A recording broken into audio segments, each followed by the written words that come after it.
Gidaara ittiin hirkifatin siin hin jenne ani. Namitti huddum madooftu kootu bay. Naalaa bushaqla kootu bay. Qincabtitti. Tan sabiin irratti dulloomtee wal geesse. Naalaa buuka. Sirratan qoy huddutee irratan hirkadha. Hudduuti lala lafaan ishee. Hangana galgala. Sirratan hirkadha moo maalirratti hirkadha hogga mataan dhaabbadheetu. An dhaabbadhu siin jechuun mirga hin qabu ani. Ati gidaara malee ati qoy ta'itite.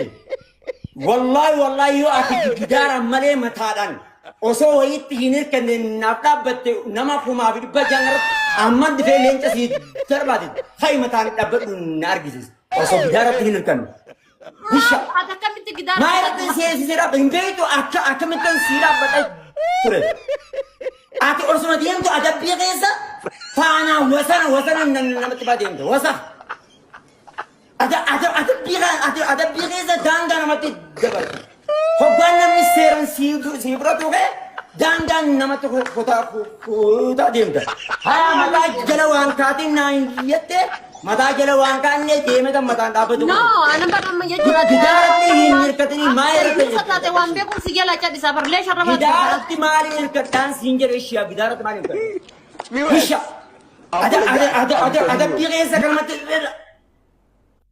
ati nama bar mataa keessa gaggeessi dha'uu kana si barbaachisaadha. Indee naamusaan hin barbaree biratti naqnaan jettu siiban naqa daangaa namatti dabru maaliif feetan? Indee. Allah.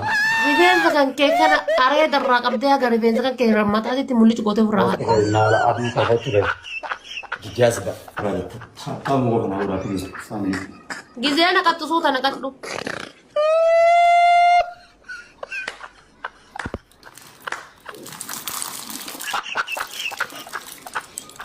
Hiddi addaan dhoosta. Qixaati sadaffaadha. Saamunaa addaan murtee alanchita tapha guutuu. Shamisaan kaadhee dhufaatee taa'ataa bina godha. Maaf kaaddaa akka jirtu kana siin jedhe ani. Hayi. Ullaadhaan see dhaabbadha. Akka jirtu. Bocee. Saphii atummaan kan naa dhaabbadhatu dhaabbadhu. Shaantu. Hanga ijoolleen shamisaan naaf iddoo jeetan osoo hin dhiqatin dhiqeeta ammoo akka jirtu kanatu naan jettu. Jasba. Qoto ba'i. Ati hin dhaabdaa hudduuti addaan qabdee hin dhaabbata yeroo qixaata kiyyaa.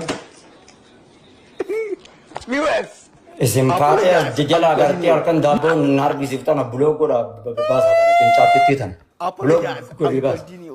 Baasa warri moodee tara qabdan ishee. Buloo godha jala baasa. Afaan. Teersa tan. Anummoo isin dalagatti yeera isheen ajjara dhuftee naarrabsite anummoo isin dalagatti irraa. Kana jejjaa dalagaa bakka dalagaa ati mana madaamii keessa teessee ajjalaa dhuftee ana arrabsitu immoo ammadii wajjin immoo daabboo achuma argisiisa ati jalaa dhuftee na arrabsa jechuudha. Otto. Lullatti intarree ajaa'ibaa tokko kootu bayi. Darsa inni maa adabbii jiraa si seeran jedhuun ana irratti fincaa'uutu subatu. Wushata.